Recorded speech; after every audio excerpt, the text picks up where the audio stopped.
Gracias a Dios, hermanos, por este momento tan significativo que nos permite tener y porque esta alabanza prepara, ¿no?, el entorno, el ambiente para participar de estos emblemas que Jesucristo nos dejó, ¿verdad?, para participar de ellos, que es el rito de humildad y la Santa Cena. Así que antes de comenzar con la reflexión de esta mañana, me gustaría decirles, por si alguno está con la inquietud, porque hay muchos miembros de iglesia que es increíble, a veces no dimensionan estos emblemas, ¿verdad? Y si hay alguna visita por aquí, pues me gustaría decirles cuál es el propósito. Jesús, la palabra de Dios dice que Jesús, la noche que fue entregado, previo a su sacrificio, previo a morir en la cruz como símbolo de amor hacia el ser humano y la humanidad, la noche que Jesús fue entregado, hemos leído y escuchado, ¿qué hizo Jesús? ¿Qué hizo? Tomó la iniciativa, siendo el líder, dio un espacio, un momento a que los discípulos se levantaran y lavaran los pies de los visitantes, de los caminantes. Les dio la iniciativa, les dio libertad, se quedaron quietos, se quedaron tranquilos y el líder tomó la iniciativa y al que debían de lavarle los pies, toma la iniciativa y lava los pies. Cuando Pedro entiende, le dice: Señor, no solo mis pies, mi cabeza, todo. Y el Señor le dijo: Pedro, ya estás limpio. Así que, hermanos, Jesús nos dio un ejemplo maravilloso y esta primera parte del programa, que es el lavamiento de pies, que es después de la reflexión, ir a los lugares asignados donde podemos participar, porque Dios es un Dios que no discrimina y este rito lo abre para todos los hermanos miembros de iglesia y todos pueden participar, ¿verdad? Todos pueden participar y la idea es que lo aprovechemos, porque el lavarnos los pies es un acto de humildad y reconocimiento al Todopoderoso, de someternos y dejar que Él tome control absoluto de nuestra vida. Y el lavarnos los pies, después de la reflexión, ir allá y lavarnos los pies, tiene 3 lecciones de vida. Número 1, reconciliarnos con Dios, estar en paz con Dios, darle nuestra vida, ponerla en sus manos y que Él le dé equilibrio emocional, mental, espiritual, social, porque es el único que le puede dar equilibrio y dirección a nuestra vida. Segundo propósito, fortalecer los lazos de amor, limar todo tipo de asperezas, porque también entre los santos hay diferencias. También entre los santos hay molestias. También los santos se dejan de hablar. Y los que se aman se enojan. ¿Y qué? ¿Cuál es el círculo más sagrado donde uno se ama? Esposo, esposa. Y se mandan mensaje con los hijos: dile a tu papá que ya está la comida. Estamos enojados con la hija, le mandamos un texto: ya está la comida, y baja a la hora que quieras. Así ocurre. Así pasa, dice un dicho, hasta en las mejores familias. Entonces es una oportunidad para limar asperezas, todo tipo de roces, de diferencias, de malos entendidos. No solamente es para pedirnos perdón, también es, y ese es el tercer propósito al lavar nuestros pies, es reafirmar nuestro aprecio y amor por los que ya amamos. Mi amor, gracias porque estás conmigo. Lo que prometiste en el altar lo cumples. Estás conmigo en las buenas, en las malas. Mira, perdóname, esta semana no ha sido buena para mí. El diálogo y fortalecer los lazos de amor que ya existen. No solamente es para pedirnos perdón. Así que esos 3 propósitos son los que se logran cuando participamos del rito de humildad. Y cuando vengamos y participemos de la Santa Cena, les voy a decir los otros 3 propósitos que se logran. Nuestra hermana Silvia leyó, ¿quién leyó la lectura bíblica esta mañana? Nuestra hermana Angélica. Números capítulo 6, versos 22 a 25. Dice, Dios le dijo a Moisés, Moisés le dijo a Aarón, y esto era el pueblo: dile al pueblo, Jehová te bendiga, Jehová te guarde, Jehová haga resplandecer su rostro, te conceda paz. Hermanos, esta era una bendición cuyo propósito de Dios era que la recibiera un sacerdote, uno que dirige a un pueblo. Era una bendición que debía recibir un profeta, uno que recibe la voz, el mensaje de Dios y lo transmite al pueblo para que el pueblo camine por el camino de Dios. Esta bendición era para el rey, que era el líder físico que dirigía los caminos del pueblo de Dios. Esta bendición era para todo niño que nacía en el pueblo de Dios. Esta era para los que hacían un pacto, el pacto del Nazareo, como lo hizo Sansón. ¿Se acuerdan? Bien conocida la historia de Sansón. Sansón, su mamá tuvo un encuentro con Dios. La mamá le platica a Manoa, su esposo, papá de Sansón, y entonces dice la historia que ellos piden hablar con el ángel. ¿Cómo te llamas?, le pregunta a Manoa. ¿Quién es el que habló contigo? El ángel de Jehová. Y Manoa ora, busca a Dios, dice, Señor, manifiéstate, revélate, quiero detalles. Y Dios condesciende. Dios pudo haberle dicho, dile a tu esposo que te crea, ya no necesito decirles más nada. La mujer dijo con confianza, dijo con seguridad, pero Manoa quería tener su experiencia. Y él clama y pide, Señor, desciende, muéstrame, dime, háblame detalles, cómo quieres que vivamos y cómo quieres que eduquemos al niño. Porque es un milagro, mi esposa es estéril, bendito seas, manifiéstate. Y Dios condesciende y habla con Manoa. Y Manoa le dice, ¿cómo te llamas? Y el texto dice que la mujer dice, el ángel de Jehová. Y cuando Manoa le pregunta, ¿cómo te llamas?, el ángel le dice, admirable. Y cuando pensamos en admirable, nos lleva a Isaías 1:9.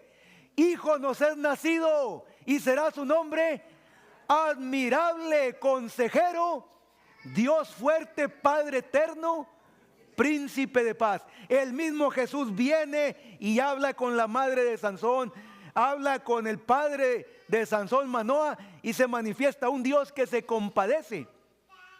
¿Han escuchado, hermanos? Y a veces entramos en conflicto, porque dicen, el Dios del Antiguo Testamento es uno y el Dios del Nuevo Testamento es otro. El del Antiguo Testamento es severo, castiga, se presenta como uno que arrasa, mata animales, adultos, niños. Tú vas a encontrar el Dios que quieras,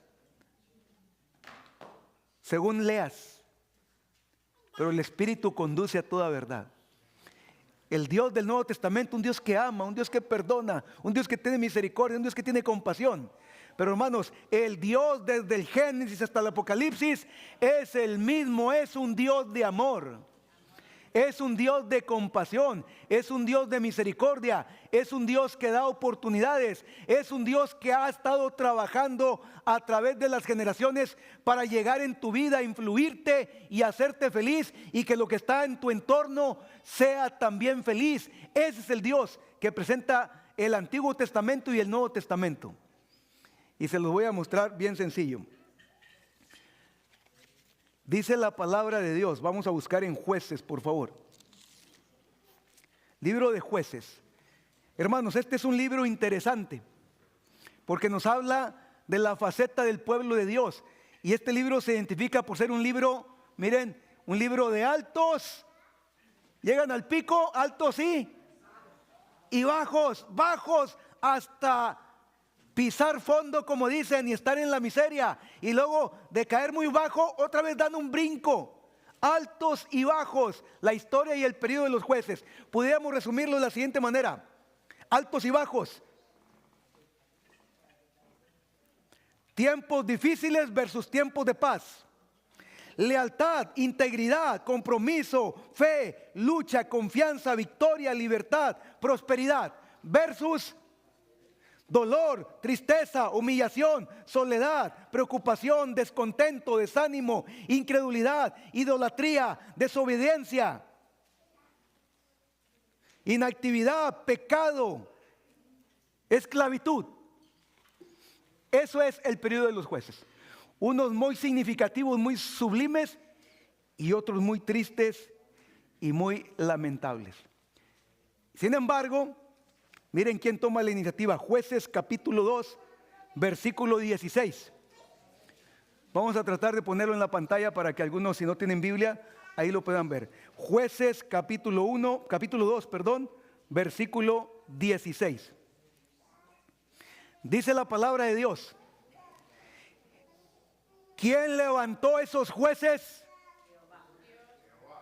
Jueces es Jueces. Capítulo 2, verso 16. Dice: y Jehová levantó jueces que los librasen de mano de los que los despojaban. ¿Quién levantaba a los jueces? Cuando estaban en miseria, cuando estaban en desgracia, cuando estaban siendo humillados, controlados, avergonzados, aunque estaban en pecado, ¿quién tomaba la iniciativa y quién levantaba el juez para sacarlos de esa desgracia? Sencillamente, hermanos, dice la palabra de Dios que ¿quién los levantaba? Dios, Jehová levantó jueces. Pero, versículo 17, pero tampoco oyeron a sus jueces, sino que fueron tras dioses ajenos a los cuales adoraron. ¿Y qué hicieron? Se apartaron pronto del camino que anduvieron sus padres, obedeciendo a los mandamientos de Jehová. Y ellos hicieron así. Y cuando Jehová les levantaba un juez por la miseria y desgracia en las que estaban. Ahora, cuando levantaba el juez, no era para decirles: hermanos, Dios los ama, Dios los perdona, sí, pero era para decir: cambien de actitud, paren, hagan un alto. No se puede jugar con Dios. Si están en esa miseria es porque se han olvidado de Dios. Paren, hagan un alto. Dios los ama, los quiere perdonar, y va a venir paz, y va a mandar un juez. Y hubo épocas en las que el pueblo estuvo reposo. Por ejemplo, levantó a una mujer, porque Dios levanta hombres, mujeres, niños, no discrimina. Levantó a Débora y Barak, y el pueblo tuvo reposo por 40 años. ¿Y qué pasó?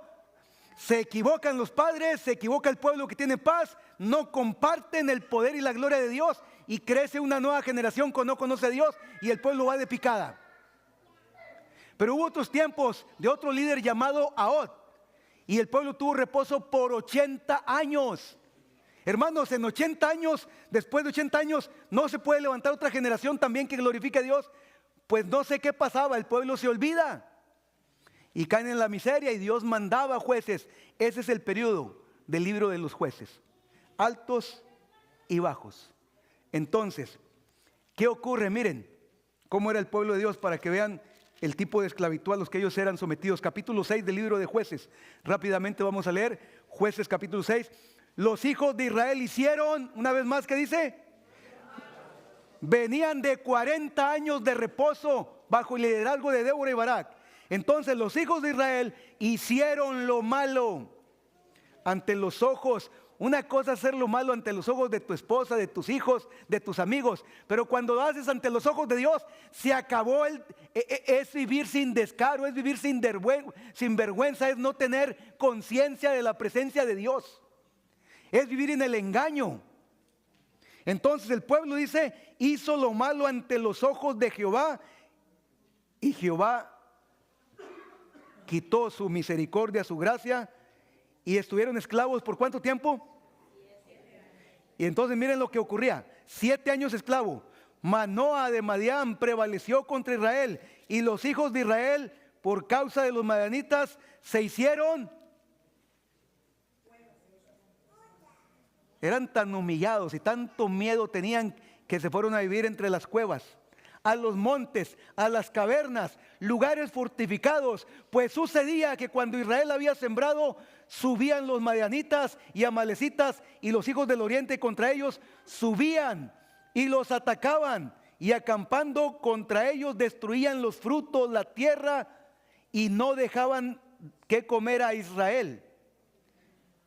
Versículo 5. Porque subían ellos, y sus ganados venían con sus tiendas en grande multitud como langostas. Ellos y sus camellos eran, ¿qué dice, hermanos? Innumerables. Así venían a la tierra para devastarla. De este modo, ¿qué ocurría con el pueblo? que ya no tenía Dios, empobrecía a Israel. ¿Y de qué manera empobrecía? En gran manera empobrecía por causa de Madián. Y entonces, ¿hasta cuándo ocurría un cambio? Hermanos, se necesita no quererse uno para sufrir 1 año, 2 años o 1 mes, es demasiado. Pero el pueblo pasaba, en este caso fueron 7 años, pero eso pasaba más tiempo y cuando alguien clamaba, Dios no decía, los voy a dejar así porque se lo merecen, me dejaron, se olvidaron. Podía actuar Dios así, pero no lo hacía. Porque el Dios del Antiguo Testamento que estamos viendo es un Dios que actúa, que toma la iniciativa, que nos quiere y nos ve como herederos al reino de los cielos. Si alguien de nosotros o cualquier familiar de nosotros, cuando pensemos en el futuro, Cristo hace juicio y ya estamos en el cielo, si alguno faltara, no es porque Él no quiso, es porque nosotros no quisimos. Es porque nosotros dejamos de hacer lo que hizo el pueblo en su miseria. ¿Qué hizo el pueblo en su miseria cuando dice, ya no puedo? Y da el grito de auxilio, clama, ayúdanos. ¿Y qué hace Dios? Actúa. Cuando era niño, cada quien tenemos nuestra propia historia. Y aquí estamos y vinimos con historias significativas que nos han lastimado y de alguna manera hemos sobrevivido y estamos aquí por la gracia de Dios. Cuando era niño,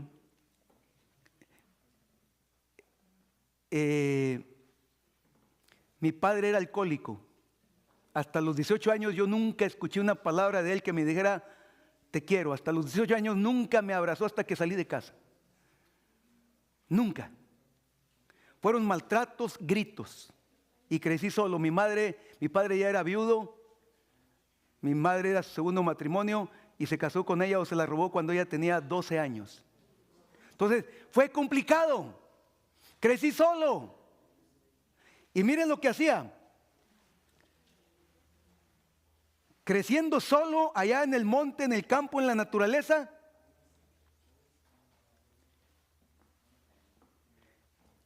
Por la gracia de Dios estoy aquí. Pero solamente por encimita les cuento, hasta los 18 años, porque a los 18 años fue que me alcanzó el Señor. Cuando era niño, la gente no me quería. Entre cositas. Atrapamos una vez un águila con mis 2 hermanos. Un águila que estaba herida, la atrapamos, nos subimos a la punta del árbol y la agarramos y le amarramos el pico y la tratamos de domesticar. Y había que darle de comer. ¿Y qué come el águila? Carne. Y no teníamos dinero, no podía ir a la carnicería. ¿Saben dónde conseguía la carne? Ahí mismo en el campo donde estaba. Solamente alguna de las muchas cosas. Había una trampa para ratas así, miren, grande. La amarré, porque así es el ingenio y la maldad del ser humano. Amarré la trampa a una punta de una rama, le puse comida y la llevé a un árbol donde vi que se paraban muchos cuervos y pájaros. Y ahí va el cuervo, va el pájaro, y se atrapaba.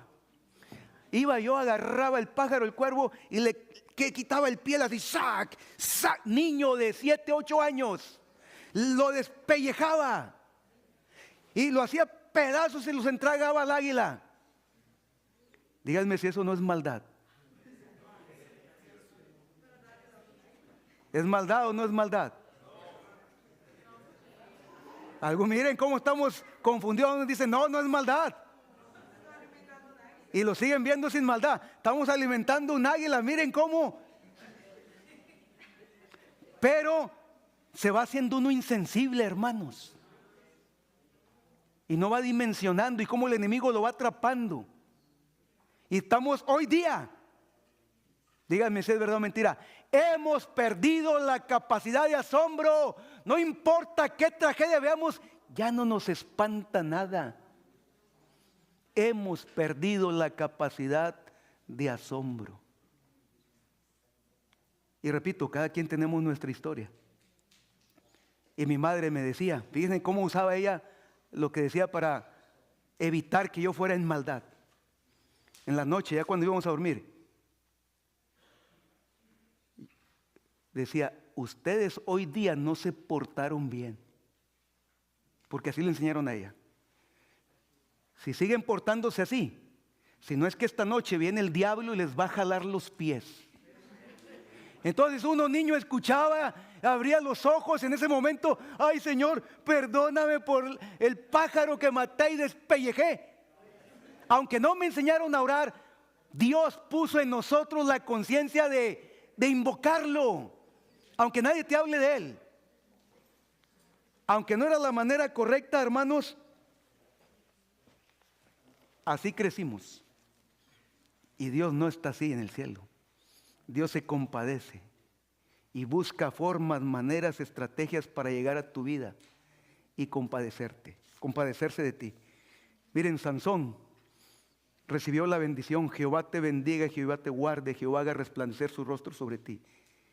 Y 1 Pedro 2:9 dice que vosotros somos real sacerdocio, gente santa. Esta bendición era para el rey, profeta, sacerdote, líder, juez, niños, y hoy es para nosotros también.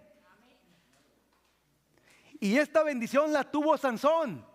Sansón, hermanos, fue apartado. Su madre era estéril. Fue producto de un milagro. La esposa habla con Manoa. Manoa pide un encuentro con Dios. Dios se manifiesta y le dice, soy admirable. Así me llamo. Se manifiesta. Tristemente Sansón, dice la palabra de Dios, pone sus ojos en una mujer que no era pueblo de Dios y empieza su tragedia.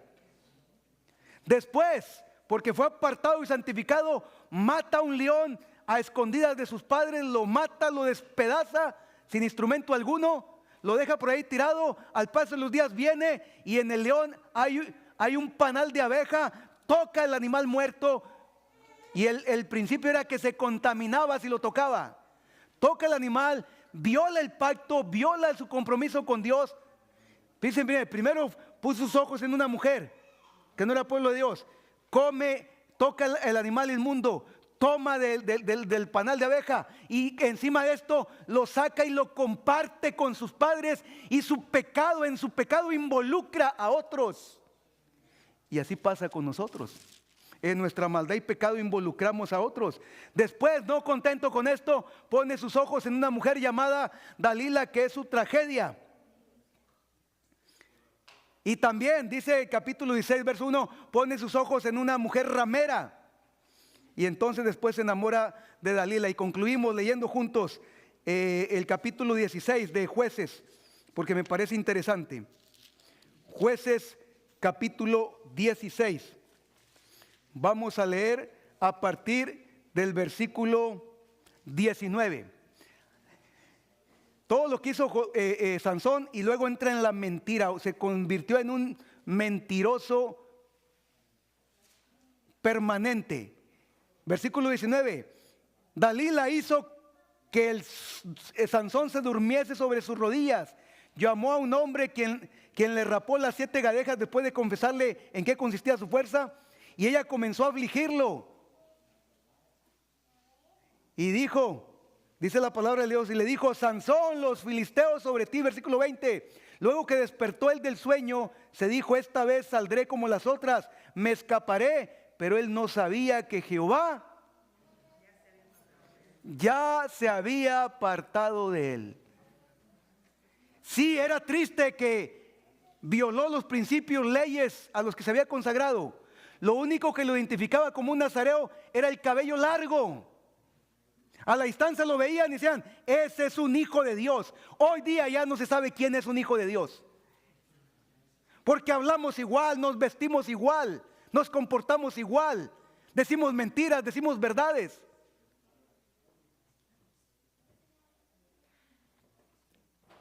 En muchos de los casos, entonces, dice hermanos la palabra de Dios, que los filisteos hicieron esa era la única señal. ¿Y qué hicieron los filisteos? Versículo 20, y le dijo, Sansón, los filisteos sobre ti. Luego que despertó de su sueño, se dijo, esta vez saldré como las otras y me escaparé. Pero él no sabía que Jehová ya se había apartado de él. Entonces los filisteos echaron mano, le sacaron los ojos, le llevaron a Gaza, le ataron con cadenas para que moliese en la cárcel y lo raparon. Versículo 23. Entonces los principales de los filisteos se juntaron para ofrecer sacrificio a Dagón. Una fiesta idólatra, una fiesta pagana, donde estaba todo su esplendor. Y un hijo de Dios avergonzado, humillado, ciego y sin cabello. No quedó rastro de que él era un hijo de Dios. Y dice el versículo 22. Entonces los principales de los filisteos se juntaron para ofrecer sacrificio a Dagón su Dios y para alegrarse. Y dijeron: nuestro Dios entregó en nuestras manos a Sansón, nuestro enemigo. Viéndolo el pueblo alabaron a su Dios diciendo: nuestro Dios, el ídolo, ¿qué dice? Nuestro Dios entregó en nuestras manos a nuestro enemigo y al destruidor de nuestra tierra, el cual había dado muerte a muchos de nosotros. Aconteció que cuando sintieron alegría en su corazón, después de beber y tomar todo tipo de bebida que no es propia, dice: llamad a Sansón para que nos divierta. Y llamaron a Sansón, y Sansón sirvió de juguete delante de ellos y lo pusieron entre las columnas. Entonces Sansón dijo al joven que le guiaba de la mano: acércame a palpar las columnas sobre las que descansa la casa, para que yo me apoye sobre ellas. Y la casa estaba llena de hombres. Solamente en la parte alta. ¿Cuántos especifica la Biblia que había en la parte alta, sin contar lo de la planta baja? Hombres y mujeres que estaban mirando el escarnio, la humillación de Sansón. Ahora, en el tiempo de los jueces, ¿cuándo Dios se manifestaba, hermanos? Eran años de esclavitud y miseria, y clamaban. ¿Y qué hacía Dios? Ahí estaba Dios, porque es un Dios compasivo. Sansón no vivió a la altura del pacto.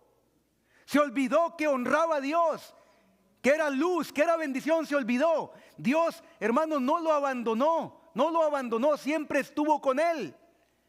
Y en su miseria más profunda, en su humillación, porque lo tenían como juguete, como diversión, sin ojos, sin cabello, humillado, ¿qué hace Sansón? Clama. Dame fuerza, perdóname. Y hermanos, ¿es humanamente posible lo que ocurrió? Que un hombre común, un edificio con 3,000 personas en la parte alta, que tiene que ser una estructura terriblemente bien hecha, sujete 2 pilares y los tire y destruya. ¿Es normal eso? ¿En dónde está nuestra fortaleza entonces?